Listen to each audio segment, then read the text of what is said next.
So, Dr. Jagannath, I'd like to just start with the first question that's on everybody's mind, and we'll just go ahead and get right at it. What has your experience been with myeloma patients who become infected with COVID-19?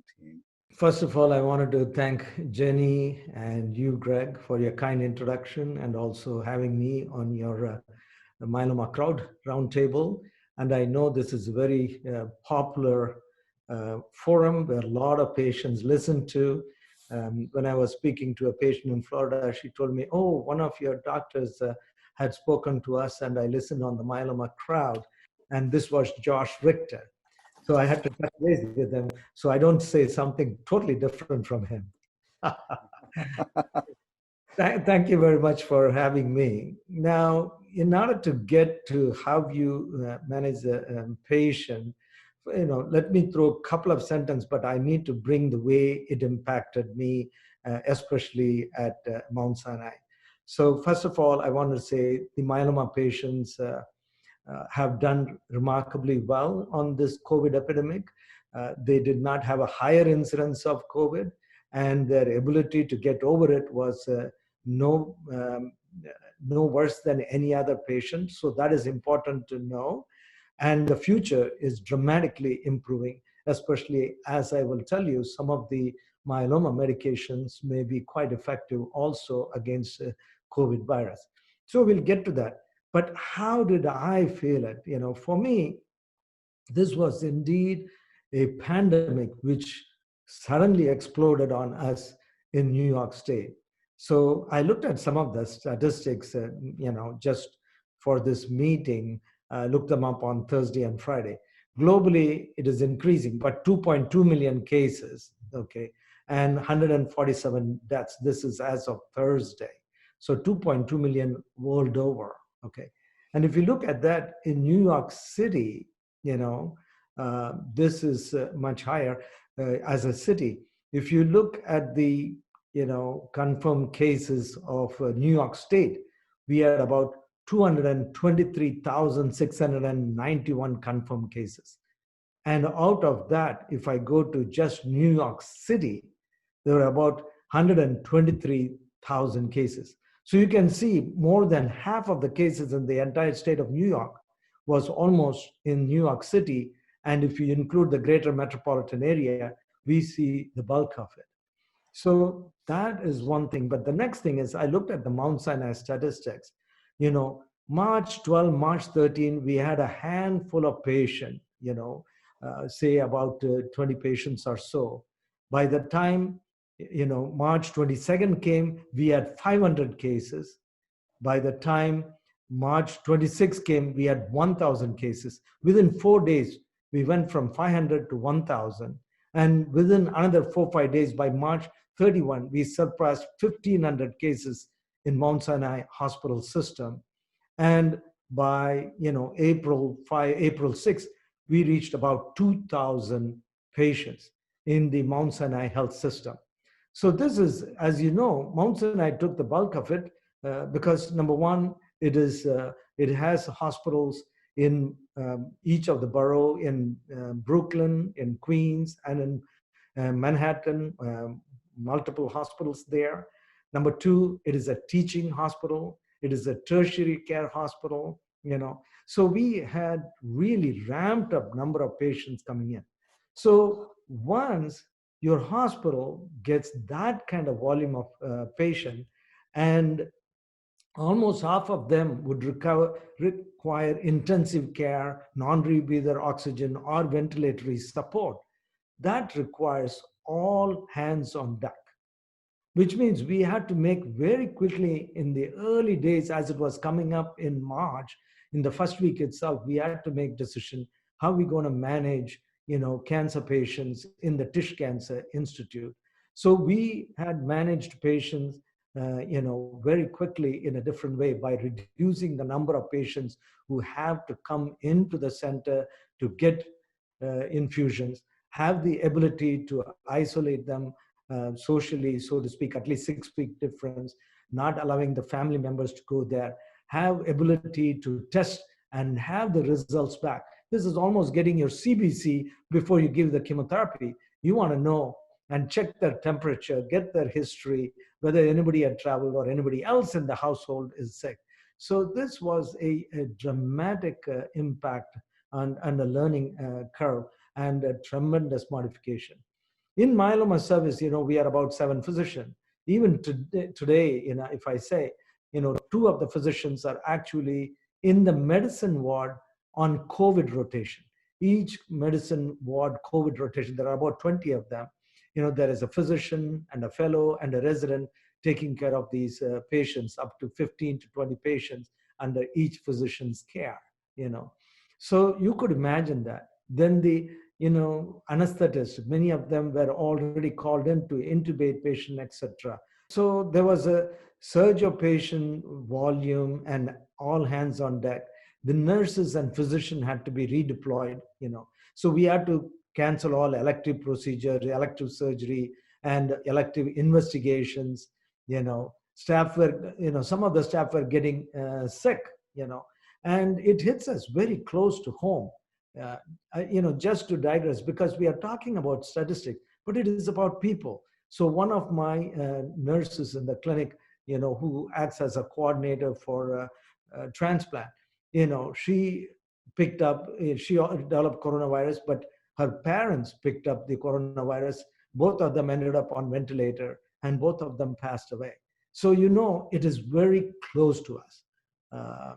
So it is not just statistic, or it's not remote. We are in the thick of it, and that makes a big difference to us. Okay, and later on, because the hospital was overwhelmed, part of the infusion center, which is a beautiful center with single private room kind of an approach, we actually had to convert some of the infusion portion of the infusion center to manage cancer patients there, so they could be managed safely, and have provide 24-hour like a hospital bed unit, because they are all COVID tested negative, and that's why they came for the treatment there.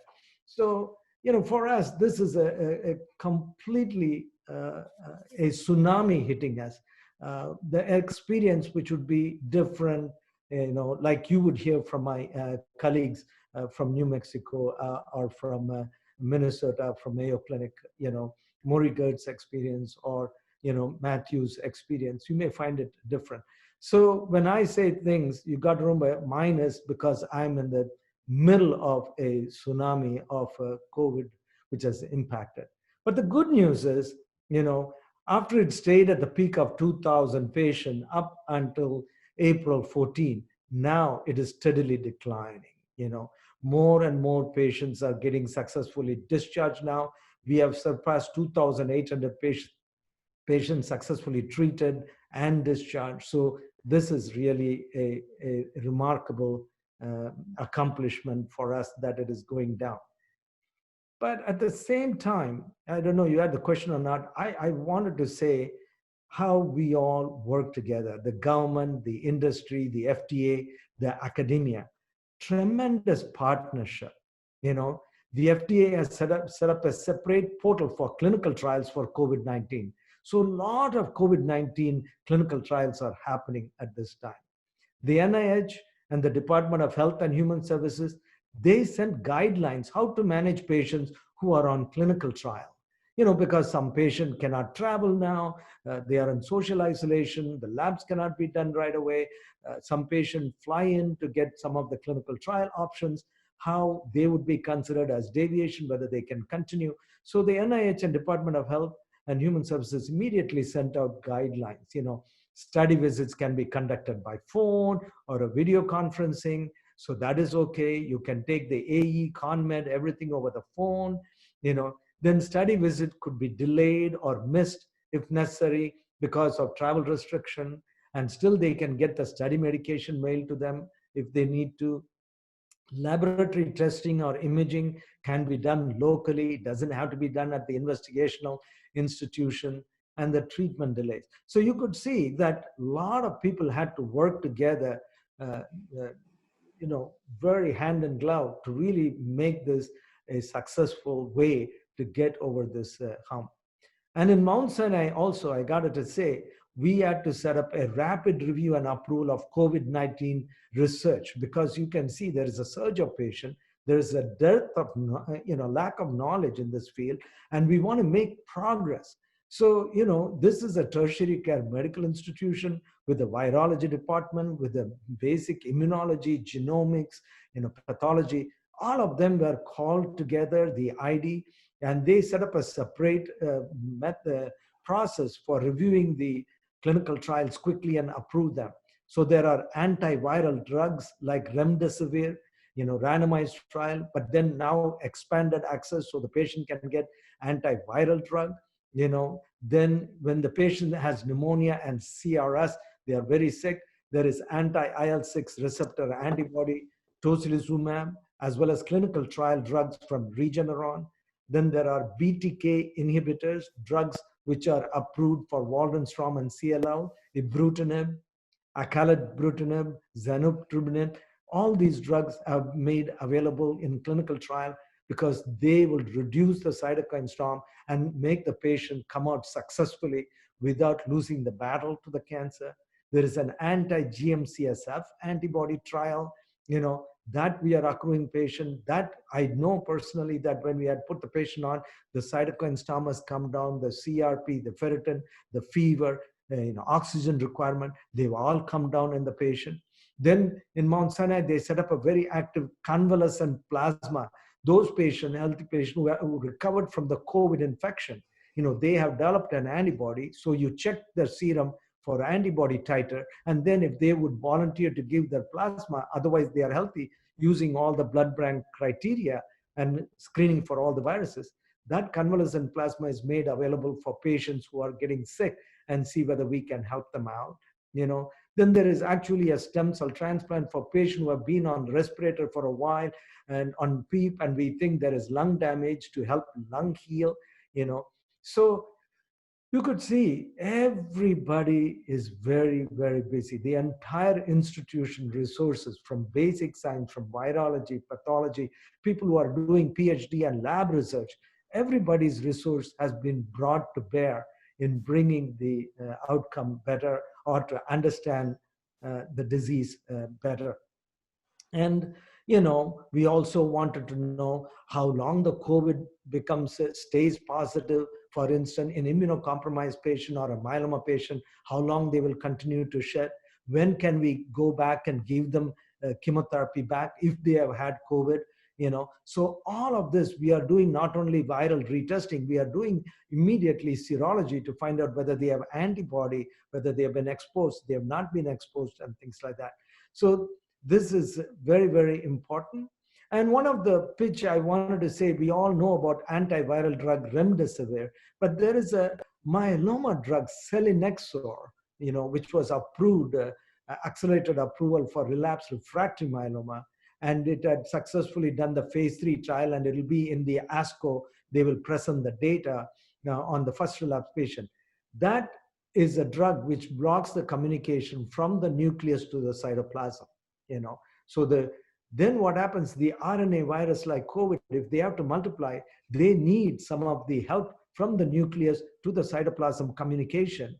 And by blocking it, the virus is not able to replicate. So you may have a successful drug, a myeloma drug, which is approved for myeloma patient, available.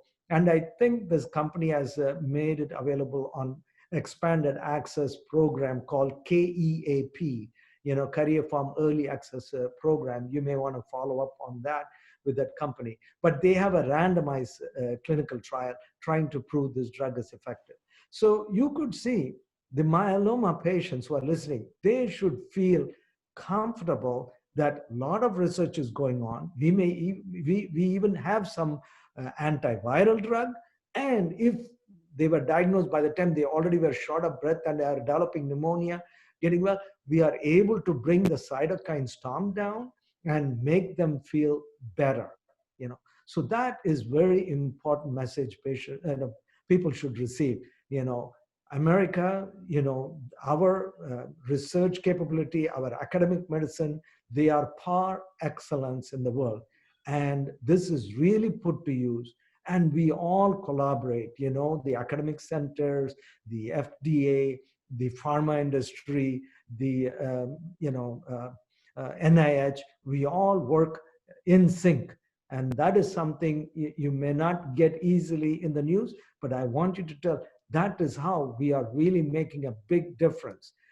We might have suffered quite a bit in New York, but I think as it unfolds elsewhere, I think we are much better prepared, and the outcome will be far, far better. So that's something I want to convey. Then I can go how I manage my individual patients if you want. Yes, please. So, Yes. this is something also important.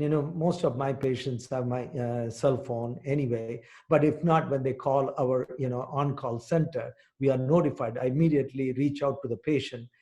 First and foremost is to, screen them over the phone, whether they have the COVID symptoms or not, typical fever, dry cough, shortness of breath, pleuritic chest pain, maybe some sore throat, you know, they also say this is very unique, loss of sense of smell and taste, which is not something we talk about too much, but that one, and occasionally diarrhea. About 5 to 10% of the patient can also have diarrhea as their manifestation.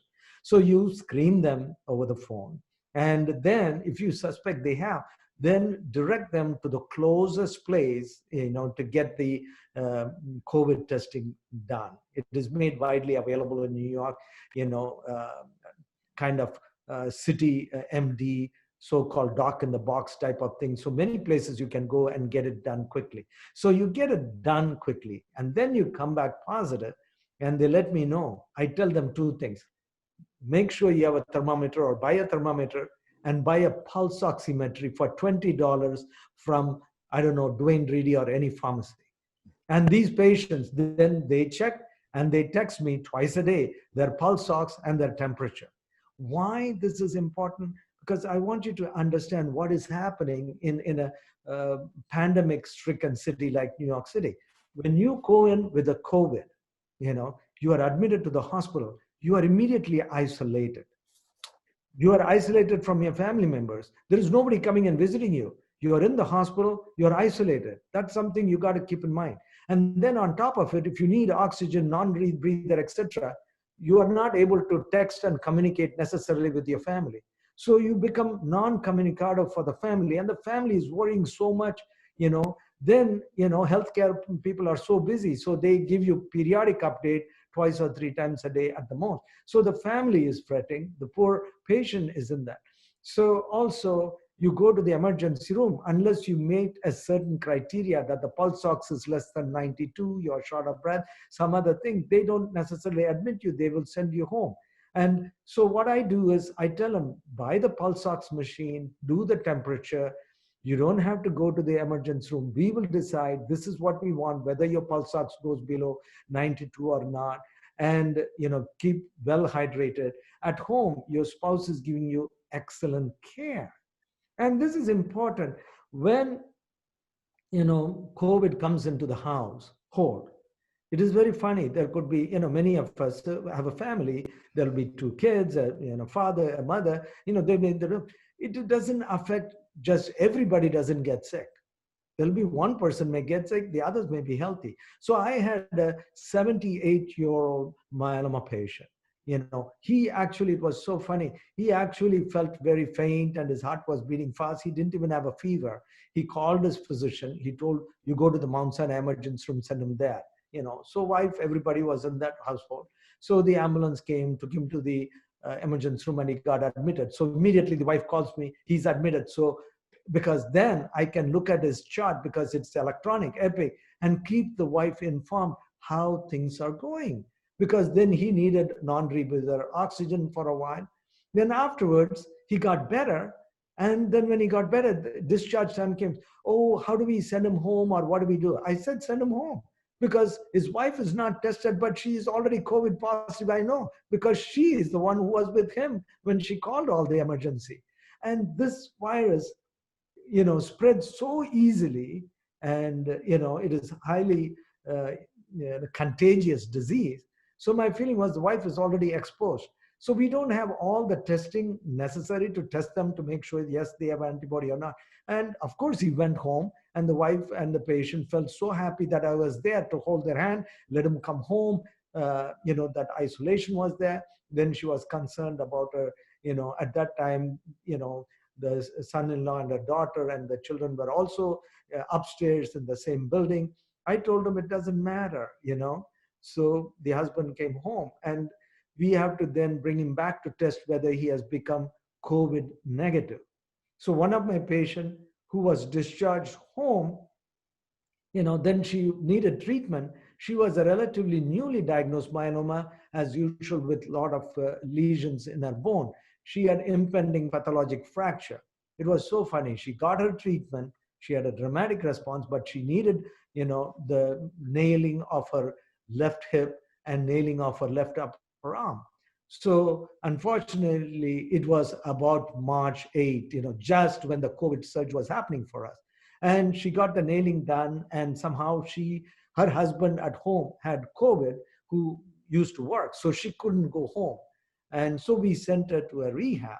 And in the rehab, she picked up the COVID and came right back to Mount Sinai, and then finally got better and sent home. And in her case, when she came back to start her treatment, this is 2 weeks later, she was still coronavirus positive. So we have to see when she gets negative and when to start her treatment. She had an excellent response, but we have to tailor the therapy according to her becoming COVID negative, because she's not only a risk for herself, we have to see how we give her the chemotherapy in what setting. And that's where the oral medications comes to help. So myeloma is a unique disease because everybody said we have so many different drugs, and each of those drugs gives us so much ability to manage the patient effectively. Okay, so for this particular patient, I organized her to get a selinexor 1 tablet Monday, Wednesday, Friday. I'm going to test her next week. Hopefully that antiviral medicine for myeloma medicine would have cleared her. Then I could start her back on treatment, preferably oral regimen at this time. So you could see what a big difference it could make. Keeping the patient, letting them tell you the vital signs, not necessarily getting them into the hospital. Then you have to worry about discharges. And then there are patients with myeloma, they have family members. One lady calls me and tells that her mother-in-law was admitted with pneumonia and she has to COVID positive and she has to come home. What do I do about it? So you have to help her how to isolate that patient in her own home and how to help manage, because they have no other option. Okay, so I think we need to come with it. But I told her, I have a lot of patients with the myeloma who have contracted COVID and they've all gotten better. And I have patients in whom, the spouse has gotten COVID and the patient herself is COVID free. And how do you say that? He is a healthy, well-built gentleman, he's actually a truck driver. And here's the woman with the myeloma. She was getting treatment. She was getting IVIG because she used to get frequent infection. And the husband got it. I told her, don't worry. You probably are exposed. Look, you're standing there and you don't have fever. So you don't have to worry. You'll be COVID positive. Come back next week and get tested. We will find out whether you are not. But you don't have to worry. You're going to do well. So that is why it is important to say that even with myeloma, somehow the immunity is there.